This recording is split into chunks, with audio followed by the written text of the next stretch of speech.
So, Nelly, overall, what does 1,500 points mean for you? To be honest, I really didn't know about it until after the game. But, I mean, it's definitely a milestone that one day I'll be able to look back and appreciate it. And Greg won't let you forget about it, right, Greg? Never. So what does it mean overall to be able to be in this spot and going up against a Pittsburgh guy and Sean Miller as well and Xavier? It means a lot. I mean, that part of it really doesn't mean as much, but I'm just excited for our team, our program to be in the spot that we're in because we all deserve it. We've all put the work in, and it's nice to receive some of the benefits for that. Yeah, you got the March Madness jacket on. Have you been able to see any of the other games going on in preparation for your games just whenever you have downtime? Oh, yeah, for sure. I mean, it's that time of the year. Everybody's watching March Madness, so anytime we get downtime, we definitely make sure to check out the game. Here with Aiden Fisch, the pride of Murraysville, like we were just talking about. How does it feel, man? You guys are winning games in the NCAA Tournament. Yeah, man. I mean, it's just surreal just seeing Pitt back to the national prominence and just being a part of it. It's been unbelievable lately. Yeah. Do you have any recollection or any memories, or have you heard anything about Sean Miller when he was at Pitt? So my dad had season tickets when they were at the Fitz, and so he's told me stories about him, like that team with Jerome Lane, Jason Matthews, Jarrell Porter, and all of them. But, you know, I've never seen really any highlights besides a little dump off to Jerome Lane. But, yeah, I mean, it's definitely, like, everyone knows there's a storyline coming up, and, you know, it's going to be a big game. Obviously, you know, you're having a great time down here, but, you know, do you wish a part of you was back in Oakland this weekend celebrating this? So, you know, all my friends, you know, I check my phone after the game, and it's just like Snapchats and videos, everyone going crazy, just watching the games. It's funny seeing like all these people who they weren't even, I don't even know if they were watching the games earlier in the year, but now like they're posting on their stories like at the bars, like watching the games, so that's pretty cool. But I'd rather be here for sure. How does it feel like to be a part? Like you said, your dad's been going to games forever. How does it feel to be a part of, you know, one of the best teams in Pitt history now? Yeah, I mean, we're just taking it one step at a time, but just being part of like the team that kind of brought it back to Pittsburgh has been it's been unbelievable. Just the fact that we've been able to bring back a winning culture to Pittsburgh. You know, they love a winner, and the city rallies behind a winner. It's been awesome.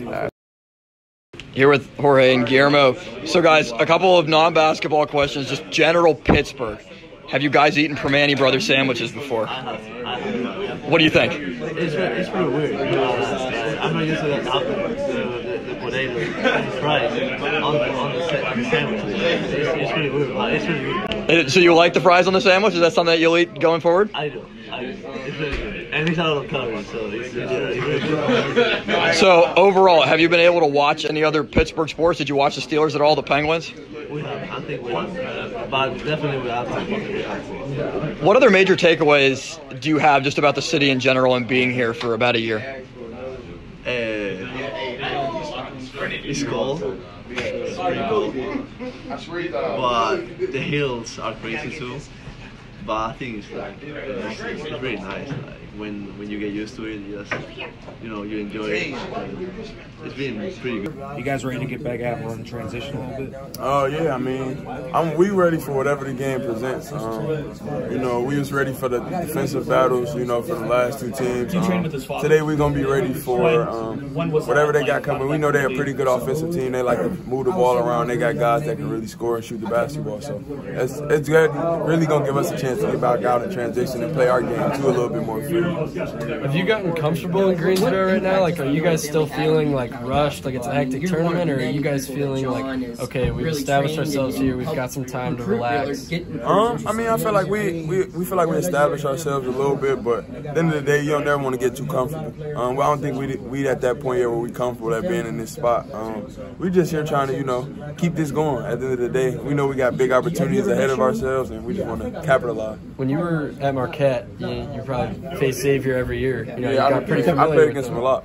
Yeah, so what was it about those teams that you remember? Obviously a new group this year, but what do you remember about Xavier teams from playing them at Marquette? That they usually always did the two bigs. They always gonna have one run to the rim, one go to the top of the key, and then they gonna be real physical. That's just something that Big East teams always do. They're gonna be physical, and that's something that we gotta be prepared for. How would you compare the level of play between the Big East and the ACC? ACC? I feel like they both high levels. I would say I think they allow more physicality in the Big East. I would say when it comes to like this guard, and I feel like you got more teams in the Big East that want to rebound at a higher level. But you do have a lot of teams in the ACC that's willing to do it too. But I just would say the physicality on the defensive end.